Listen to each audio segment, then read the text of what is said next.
ಎಲ್ರಿಗೂ ನಮಸ್ಕಾರ. ಸ್ಮಯ ಕಲಿಕೆ ಚಾನಲ್ಗೆ ಸ್ವಾಗತ ಸುಸ್ವಾಗತ. ಇವತ್ತಿನ ವಿಡಿಯೋದಲ್ಲಿ ಪ್ರತಿಯೊಬ್ಬರು ಪ್ರತಿನಿತ್ಯ ಪೂಜೆ ಮಾಡ್ತಾರೆ. ಹಾಗೆ ಅವರ ಅನುಕೂಲಕ್ಕೋಸ್ಕರ ಅಥವಾ ಸಮಸ್ಯೆಗಳನ್ನು ನಿವಾರಣೆ ಮಾಡ್ಕೊಳ್ಳೋಕ್ಕೋಸ್ಕರ ವ್ರತಗಳನ್ನು ಮಾಡ್ತಾರೆ. ಆದರೆ ಏನೇ ಪೂಜೆ ವ್ರತಗಳನ್ನು ಮಾಡಿದ್ರೂ ಕೂಡ ನಮಗೆ ಫಲ ಸಿಗೋದಿಲ್ಲ. ಇಲ್ಲ, ಅದು ನಿಧಾನ ಅಂದರೆ ನಿಧಾನ ಆಗ್ತಾ ಇರುತ್ತೆ ಅಥವಾ ಅದು ನೆರವೇರೋದೇ ಇಲ್ಲ. ಇದೆಲ್ಲ ಯಾಕಾಗುತ್ತೆ ಅಂತ ನಾವು ಪ್ರಶ್ನೆನ ಹಾಕ್ಕೊತಾನೆ ಇರ್ತೀವಿ. ದೇವ್ರಿಗೆ ಕಣ್ಣೇ ಇಲ್ವಾ? ಎಷ್ಟು ಪೂಜೆ ವ್ರತ ಮಾಡಿದ್ರೂ ಕೂಡ ನಮಗೆ ಒಳ್ಳೆಯದೇ ಆಗ್ತಾ ಇಲ್ಲ ಅಂತ ನಾವು ನೊಂದ್ಕೊತಾನೆ ಇರ್ತೀವಿ. ಹಾಗೆ ಕೆಲವ್ರಿಗಂತೂ ಸಮಸ್ಯೆಗಳಂತೂ ಸಹಿಸ್ಕೊಳ್ಳೋದಕ್ಕೂ ಕೂಡ ಆಗ್ತಾನೆ ಇರೋದಿಲ್ಲ, ಅಷ್ಟು ಸಮಸ್ಯೆಗಳು ಇರುತ್ತೆ. ಇದಕ್ಕೆಲ್ಲ ನಾವು ದೇವ್ರನ್ನ ದೂಷಿಸ್ತೀವಿ. ಆದರೆ ಕೆಲವೊಂದು ಚಿಕ್ಕ ಚಿಕ್ಕ ತಪ್ಪುಗಳು ಕೂಡ ನಮ್ಮಿಂದ ಆಗ್ತಾ ಇರುತ್ತೆ. ಅದನ್ನು ನಾವು ಮೊದಲು ತಿದ್ಕೋಬೇಕು. ಸುಮ್ಮನೆ ಪೂಜೆ ಮಾಡ್ತೀವಿ, ವ್ರತ ಮಾಡ್ತೀವಿ ಅಂತ ಅಲ್ಲ, ಅದನ್ನೆಲ್ಲ ತುಂಬ ಕಟ್ಟುನಿಟ್ಟಾಗಿ ಮಾಡ್ದೇ ಫಲ ಸಿಗೋದಿಲ್ಲ.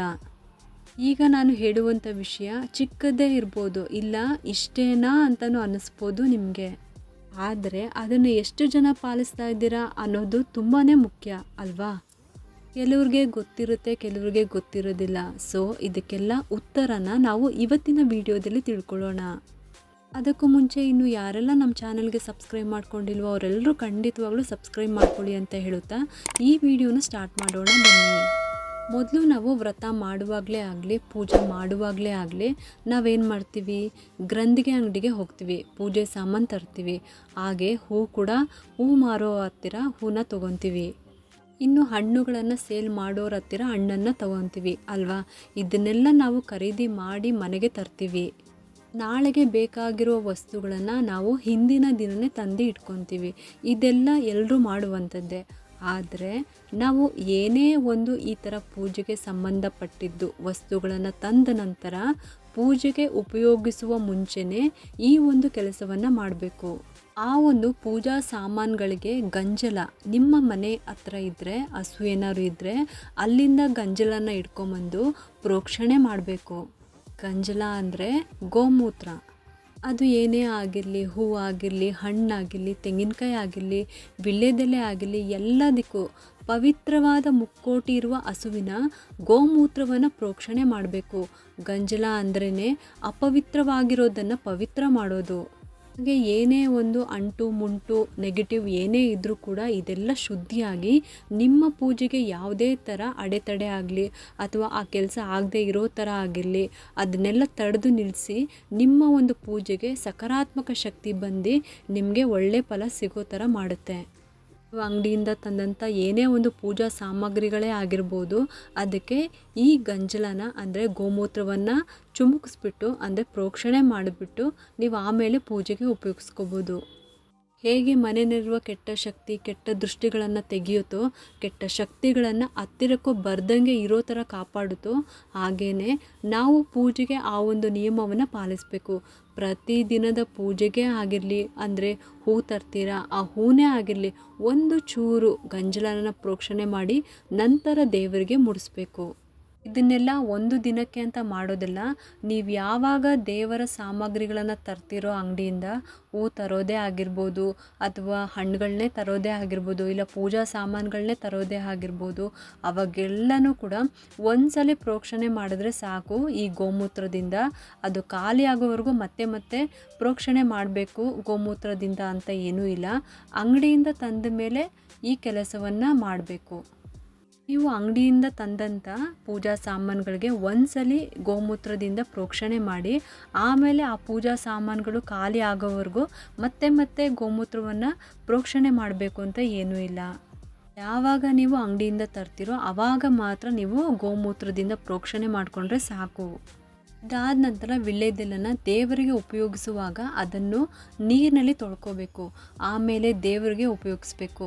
ಮತ್ತು ವೀಳ್ಯದೆಲೆ ಉಪಯೋಗಿಸುವಾಗ ಪೂಜೆಗೆ ಆಗಿರಲಿ ಅಥವಾ ವ್ರತಕ್ಕೆ ಆಗಿರಲಿ ಆ ಎಲೆ ಎಲ್ಲೂ ಕೂಡ ಡ್ಯಾಮೇಜ್ ಆಗಿರಬಾರ್ದು, ಅರ್ದಿರಬಾರ್ದು, ಇಲ್ಲ ತೂತಾಗಿರಬಾರ್ದು.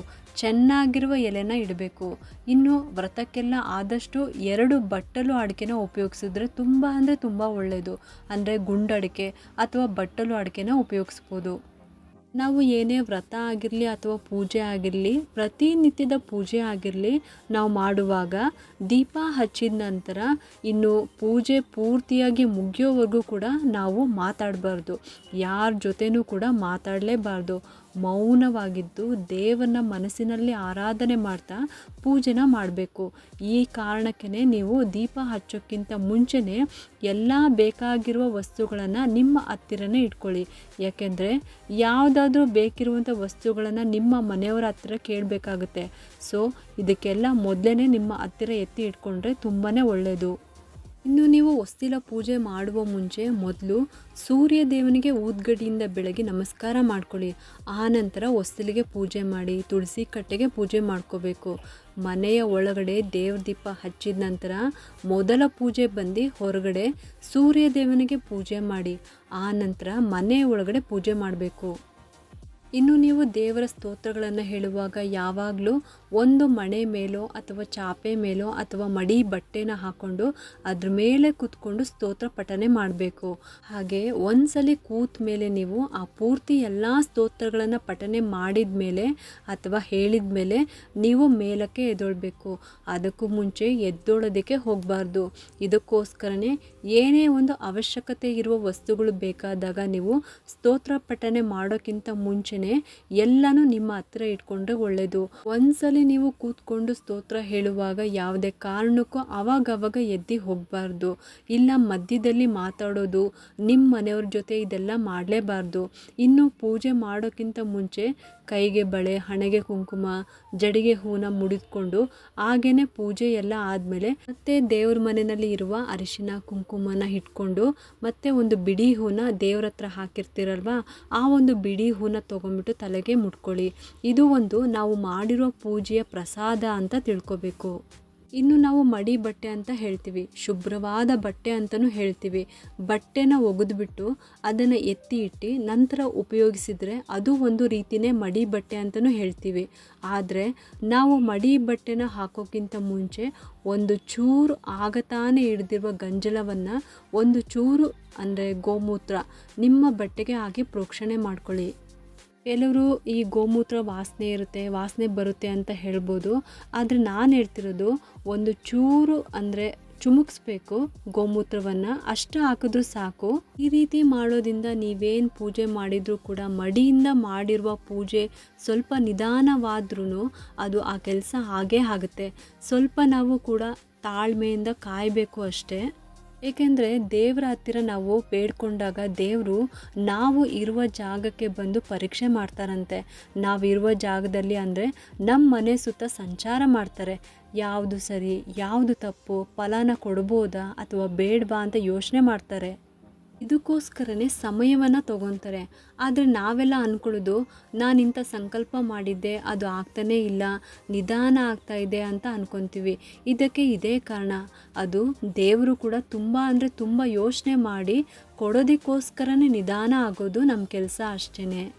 ಇನ್ನು ಆದಷ್ಟು ನಿಮಗೆ ಶಕ್ತಿ ಇದ್ದರೆ ಯಾರಿಗಾದರೂ ಏನಾದರೂ ಸಮಸ್ಯೆಗಳಿದ್ದಾಗ ನಿಮ್ಮ ಕೈಯಲ್ಲಿ ಆಗಿದ್ದನ್ನು ಸಹಾಯ ಮಾಡಿ.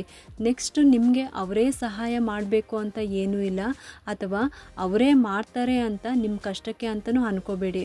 ಅವರು ಮಾಡಿಲ್ಲ ಅಂದರೂ ಕೂಡ ಇನ್ಯಾವುದಾದ್ರು ರೂಪದಲ್ಲಿ ಅಂದರೆ ದೇವ್ರ ರೂಪದಲ್ಲಿ ಬಂದು ನಿಮಗೆ ನಿಮ್ಮ ಕಷ್ಟ ಕಾಲದಲ್ಲಿ ನಿಮಗೆ ಸಹಾಯ ಮಾಡೋ ಥರ ಆಗುತ್ತೆ. ಈ ಒಂದು ಮಾತನ್ನು ನಾನು ಸುಮ್ಮನೆ ಅಂತ ಹೇಳ್ತಾ ಇಲ್ಲ ಅಥವಾ ಈ ವಿಡಿಯೋ ಮಾಡೋದಕ್ಕೋಸ್ಕರ ಅಂತಲೂ ಹೇಳ್ತಾ ಇಲ್ಲ. ಇದು ನನ್ನ ಸ್ವಂತ ಅನುಭವ, ಅದಕ್ಕೋಸ್ಕರನೇ ಹೇಳ್ತಾ ಇದ್ದೀನಿ. ನಾವೊಬ್ಬರಿಗೆ ಒಳ್ಳೇದು ಮಾಡೋದಕ್ಕೆ ಆಗಿಲ್ಲ ಅಂದರೂ ಕೂಡ ಕೆಟ್ಟದ್ದನ್ನು ಅಥವಾ ತೊಂದರೆ ಕೊಡೋದನ್ನು ಮಾಡದೇ ಇದ್ದರೆ ಸಾಕು. ಆ ಭಗವಂತ ಯಾವಾಗಲೂ ನಮ್ಮ ಜೊತೆ ಇದ್ದೇ ಇರ್ತಾರೆ. ಇನ್ನು ನಮಗೆ ತೊಂದರೆ ಕೊಟ್ಟವರು, ನಮಗೆ ಮೋಸ ಮಾಡಿದವರು, ನಮಗೇ ನಂಬಿಕೆ ದ್ರೋಹ ಮಾಡಿದರೂ ಕೂಡ ನಾವು ಅವ್ರಿಗೆ ಏನೂ ಕೂಡ ಮಾಡಬಾರ್ದು. ಅದಕ್ಕೆಲ್ಲ ಕರ್ಮಫಲದಾತ ಅಂದರೆ ಶನೈಶ್ಚರ ಸ್ವಾಮಿ ಇದ್ದೇ ಇರ್ತಾರೆ. ಅವ್ರು ಕೊಡೋ ಶಿಕ್ಷೆಗೆ ಗುರಿ ಆಗೇ ಆಗ್ತಾರೆ. ಈ ಥರ ನಿಯಮಗಳನ್ನು ನಾವು ಪ್ರತಿನಿತ್ಯ ಪಾಲಿಸ್ಕೊಂಡು ಹೋದರೆ ನಾವು ಅಂದ್ಕೊಂಡಿರುವ ಎಲ್ಲ ಕೆಲಸಗಳು ನಿಧಾನ ಆಗ್ತಾಯಿದ್ರು ಅಂದರೆ ಸ್ವಲ್ಪ ನಿಧಾನ ಆದರೂ ಕೂಡ ಆ ಕೆಲಸ ಸಕ್ಸಸ್ ಆಗೇ ಆಗುತ್ತೆ. ಅದು ನ್ಯಾಯಬದ್ಧವಾದ ಕೆಲಸ ಆಗಿದ್ದರೆ ಹಾಗೇ ಆಗುತ್ತೆ. ಇನ್ನು ಈ ವಿಡಿಯೋ ನೋಡಿದ ಮೇಲೆ ಇನ್ಯಾರು ಕೂಡ ದೇವ್ರನ್ನ ಬೈಕೊಳ್ಳೋದೇ ಆಗಿರ್ಬೋದು ಅಥವಾ ನೊಂದ್ಕೊಳ್ಳೋದೇ ಆಗಿರ್ಬೋದು ಮಾಡಲ್ಲ ಅಂತ ಅಂದ್ಕೊಂಡಿದ್ದೀನಿ. ಯಾಕೆಂದರೆ ಆ ಭಗವಂತನು ಕೂಡ ಕೊಡೋದಕ್ಕೆ ಮುಂಚೆ ಚೆನ್ನಾಗಿ ಯೋಚನೆ ಮಾಡಲು ಕೂಡ ಟೈಮ್ ಬೇಕು ಅಲ್ವಾ. ನಾವೇ ಮನುಷ್ಯರಾದವರೇ ಸ್ವಲ್ಪ ಸಮಯ ಬೇಕು ಅಂತ ಕೇಳ್ತೀವಿ, ಇನ್ನು ಜಗತ್ತನ್ನು ನಡೆಸುವ ಆ ಭಗವಂತನಿಗೆ ಸಮಯ ಬೇಡವಾ ನೀವೇ ಹೇಳಿ. ಹಿಂದೆ ಒಂದು ಗಾದೆ ಮಾತು ಕೂಡ ಇದೆ, ತಾಳಿದವನು ಬಾಳಿಯಾನು ಅಂತ. ನಾವು ಎಷ್ಟು ತಾಳ್ಮೆಯಿಂದ ಹಿಡಿದು ಕೆಲಸಗಳನ್ನು ಮಾಡ್ತೀವಿ ಅದು ಹಾಗೇ ಆಗುತ್ತೆ. ಎಲ್ಲ ಕೆಲಸಗಳು ಆಗಬೇಕು ಅಂತ ಅಂದರೆ ಅದರದೇ ಆದ ಸಮಯ ಬರಬೇಕು. ಅಲ್ಲಿವರೆಗೂ ನಾವು ತಾಳ್ಮೆಯಿಂದ ಕಾಯಬೇಕು ಅಷ್ಟೇ. ಈ ಒಂದು ಸಣ್ಣ ಸಣ್ಣ ವಿಷಯಗಳು, ಸಣ್ಣ ಸಣ್ಣ ವಿಚಾರಗಳು ನಿಮಗೆ ಇಷ್ಟ ಆಗಿದೆ ಅಂತ ನಾನು ಭಾವಿಸ್ತಾ ಇದ್ದೀನಿ.